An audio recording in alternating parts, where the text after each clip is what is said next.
Saliendo un poco del mundillo de los fichajes, hay que seguir informando también de la actualidad del Real Madrid.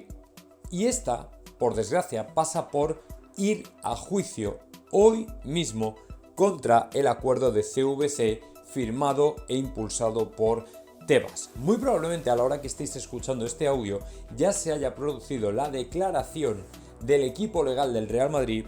en vista oral, teniendo en cuenta que hoy se tienen que presentar tanto el equipo legal del Real Madrid como el del Athletic de Bilbao por el tema de CVC y el acuerdo de la liga, junto con todos los clubes que sabéis que solamente tiene dos ovejas negras, Real Madrid y Athletic de Bilbao, después de que la Federación Española se bajara del carro, bajándose los pantalones ante los presidentes de las territoriales para tener, como decían, unas elecciones tranquilas. Comentaba Jorge Calabres que se había esbozado incluso que se prefiere tener al Real Madrid de enemigo antes que a la Liga. Así que una vez que se fueron y el Barcelona ya se vendió hace tiempo, el tema de la retirada de la demanda precisamente para poder inscribir jugadores de forma completamente trucha y presumiblemente ilegal, había dejado al histórico Athletic Club de Bilbao y al Real Madrid como los únicos estandartes, los únicos iconos de resistencia contra el abusivo trato de CVC con los acuerdos de los equipos, con el resto de los equipos de la liga. Así que a partir de aquí, lo que pueda ocurrir seguramente se sabrá en un tiempo, no podemos tampoco esbozar ningún tipo de fecha, pero como efectivamente al final esta decisión judicial sobre el tema de CVC contravenga lo que ha dicho Tebas, va a ser otro punto de inflexión precisamente en todos los acuerdos firmados y otra gran victoria legal de Florentino junto con el Athletic. Ayer sabéis que se hacía oficial mediante comunicado el traspaso, o mejor dicho, la cesión de Peter Federico al Valencia. Hay una cláusula de compra que Fabrizio Romano quiso desvelar junto con otro elemento importante y muy característico en este tipo de tratos que le hacen retener a Florentino un as en la manga en el caso de que el jugador explote sobremanera y se convierta en un gran atractivo del mercado y que por tanto muchos grandes equipos le pretendan. Por lo visto, el contrato firmado entre el Real Madrid, el Valencia y Peter Federico contiene una cláusula de recompra de 2 millones de euros, lo que permitiría al Real Madrid no dejarse el bolsillo, lógicamente en una recontratación que sinceramente le haría perder dinero de una manera bastante ingenua. Y por otro lado, los 50 o el 50% de los derechos del jugador en el caso de que éste fuera pretendido por otro gran club. Es decir, el Real Madrid siempre mantiene el 50% de los derechos, o por lo menos siempre lo intenta. Ya sabéis que con Take Kubo hizo exactamente lo mismo, de manera que un hipotético traspaso de Kubo, por ejemplo, al Liverpool, que suena bastante y que parece bastante interesado en contratar al jugador japonés, podría suponer que el 50% de este traspaso fuera para las arcas del Real Madrid. Como digo, el equipo blanco es tan consciente de la calidad que vende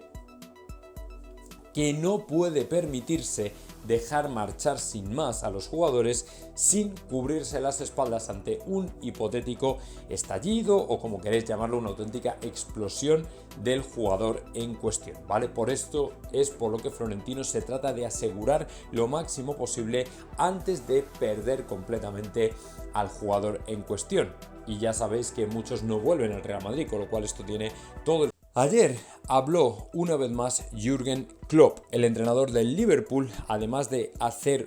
pública su decisión de no continuar en el equipo Red más allá del 30 de junio de 2024, también estuvo confesando una serie de capítulos que ahora puede contar abiertamente y que por el contrario había tenido que mantener en silencio durante mucho tiempo. Jürgen Klopp precisamente habló de un jugador del Real Madrid en el que estuvieron muy interesados, estuvieron además con ganas de poner absolutamente todo lo que tenían sobre la mesa y sin embargo pronto entendieron que el jugador nunca iría a su club, sino que por el contrario iría al Real Madrid, que es donde siempre quiso jugar.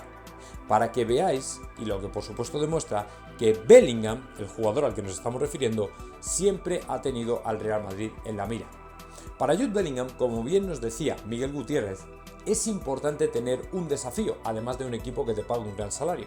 Para Jude Bellingham el hecho de ir al Liverpool no hubiera supuesto prácticamente ningún gran reto en su carrera, teniendo en cuenta que era como volver a casa. Por el contrario, el jugador inglés quiso venir al Real Madrid, número uno, porque te paga en gloria y sella tu clasificación para la historia futbolística. Y además también era un reto personal, teniendo en cuenta que el jugador se marcha a un país que no es el suyo. Y que sin embargo, la facilidad con la que podría haber vuelto a la Premier, volver a casa, volver a un terreno conocido, lo habría hecho incluso más atractivo. Pero no para él, que por el contrario sí que quería un nuevo reto y un nuevo desafío en un país completamente diferente al suyo y que además le permite jugar en el mejor club de la historia. Así que es por eso por lo que Klopp entendió muy rápidamente que el jugador no iba a venir al Liverpool, teniendo en cuenta que ya tenía su hoja de ruta sellada con el Real Madrid. Carlo Ancelotti nunca se ha caracterizado por tener una palabra por encima de otra, y mucho menos en las ruedas de prensa, donde trata de ser todo lo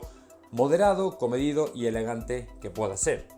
Carlo Ancelotti ayer fue preguntado por la famosa frase de Xavi de que el fútbol es cruel, de que el Barcelona es el banquillo con más presión del mundo, etcétera, etcétera, etcétera, cuando todos sabemos que no es ese banquillo el que más presión tiene, desde luego. Carlo Ancelotti, por el contrario, no quiso hacer sangre y trató de esbozar, deslizar lo que en el fondo pensaba, en definitiva que es una soberana gilipollez, y combinarlo con una buena lección de educación que hiciera pensar a todo el mundo, hostia, pues sí, le ha dado un buen zasca, pero apenas se ha notado, ha quedado como una caricia en la mejilla. Carlo Ancelotti, a la pregunta de José Luis Sánchez, respondió diciendo que tenemos un trabajo fantástico, que efectivamente él mismo soportó una presión muy grande en el año 96 hasta el punto que le hizo decir y confesar a un asistente suyo, no voy a llegar al 2000, en el sentido de que la presión y el estrés podrían hacer mella en su salud, y sin embargo luego se dio cuenta que al final el estrés es algo que tenemos que manejar con toda naturalidad, porque el estrés y la presión son los que nos hacen mejorar. De hecho, es, como él dijo, la gasolina que necesitas para actuar, pensar y mejorar. Ahora todo el mundo busca una vida sin estrés, sin presiones, pero ese tipo de vida fácil es cortoplacista, porque en algún momento de tu vida las circunstancias te van a empujar a situaciones de estrés, de las que por el contrario, si eres capaz de abrazar y asumir de manera natural, vas a salir mucho más fuerte. Y esto es lo que le ha pasado a Carlo Ancelotti, que se ha convertido en el entrenador más laureado de Europa por haber ganado en todos los sitios, sin ningún tipo de estrés ni presión. Porque ha sabido, al final, no quitárselo de encima, sino saber bailar literalmente con el estrés. Además de la marcha de Kylian Mbappé el próximo verano de 2024, ya casi asumida y entendida por todas las partes, Al Khelaifi también se va a tener que ir. Pero no él, sino todo el Paris Saint-Germain. Según Anderson Rubia, el Ayuntamiento de París no le quiere vender el Parque de los Príncipes al magnate catarí. Y al mismo tiempo, Al Khelaifi no quiere seguir alquilando la infraestructura. Así que por el contrario, en lugar de intentar llegar a un acuerdo, por lo visto están más cerca de marcharse, de coger Al Khelaifi e irse con la música a otra parte, y encima lo harán en una temporada de total transición cuando ya hayan visto despedirse a la estrella de Bondy. Pero claro, dime tú a mí, ¿qué tipo de atractivo tiene para el Ayuntamiento de París venderle estos terrenos al Paris Saint-Germain cuando su mejor activo ya no va a estar y no va a jugar? Es un largo litigio, un largo debate que tiene el equipo parisino con el Ayuntamiento de la ciudad. Pero en este caso, Al Khelaifi no puede hacer nada y por tanto, otro golpe bastante fuerte va a ser la marcha del equipo a otra parte. Ya sabéis que este tipo de mudanzas normalmente son traumáticas, especialmente al principio, porque la gente está tan asociada y vinculada a un estadio, una zona, a siempre hacer la misma rutina para ir a animar al equipo, que lógicamente cuando le cambian esa rutina es doloroso, y más una afición como la del Paris Saint-Germain. Así que muy probablemente cuando veáis que se marcha Mbappé, probablemente veáis también al Khelaifi marcharse, pero en este caso del Parque de los Príncipes, agarrar las maletas y buscar terrenos en alguna otra parte de París, que yo sinceramente no sé cuál será y sinceramente tampoco me interesa, pero que en cierto modo entiendo, porque al final Paris Saint-Germain